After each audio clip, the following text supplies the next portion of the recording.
makan. Mungkin kita hanya kutip sampah di jalanan. Mungkin kita tolong orang tua lintas jalan. Mungkin kita letakkan 50 sen dalam tabung Palestin. Mungkin kita derma dekat masjid RM1. Buatlah apa saja. Tetapi setiap hari saya kata, tolong cari satu perkara baik. Malamnya tolong doa untuk anak. Saya kata doa dengan macam mana? Doa bersandarkan kepada amal baik kita. Contoh, ya Allah, ya Tuhanku, ya Allah, kan? Anak aku, ya Allah, tahun ni ada SPM, ya Allah, tolonglah tingkatkan kefahaman dia, ya Allah, kuatkanlah ingatannya, ya Allah, permudahkanlah dia menjawab soalan-soalan, ya Allah.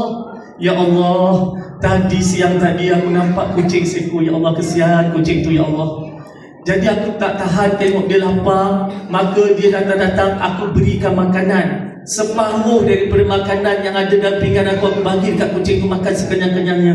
Jadi ya Allah, sekiranya itulah amal baik aku yang ikhlas, ya Allah, aku bertawassul atas amal baik aku, ya Allah. Terangkanlah hati anak aku, berilah dia dapat semua ya Allah. Itu contoh. Tuan-tuan dan puan-puan, tahu hasilnya apa? Pada tahun itu, tiba-tiba result keluar. Pagi-pagi, guru besar dah telefon saya.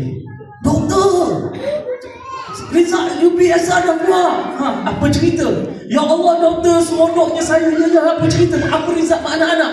Doktor, sekolah saya jadi sekolah terbaik luar bandar seluruh negeri Perak dan 24 orang dapat semua A.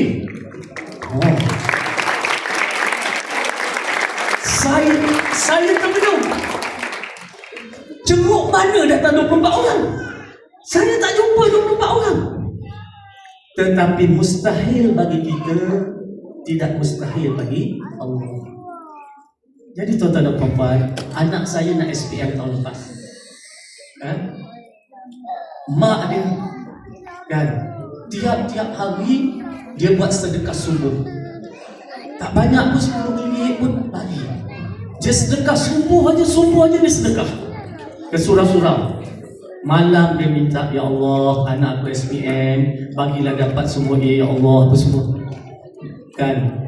Anak saya ni tingkat 3, masa dia sekolah tingkatan 3, dah bercita-cita nak belajar sambung buat engineering dekat New Zealand. Jadi saya pun kata, doakan sekali, saya kata, sebut jangan jelas. Alhamdulillah, dapat result SPM straight A, dapat tawaran buat foundation persediaan untuk pergi New Zealand. Dan makbul doa. Dan anak saya nak SPM lagi tahun ini. Saya pun sekali lagi pesan pada mak dia, bertawassul, doa bertawassul, doa bertawassul.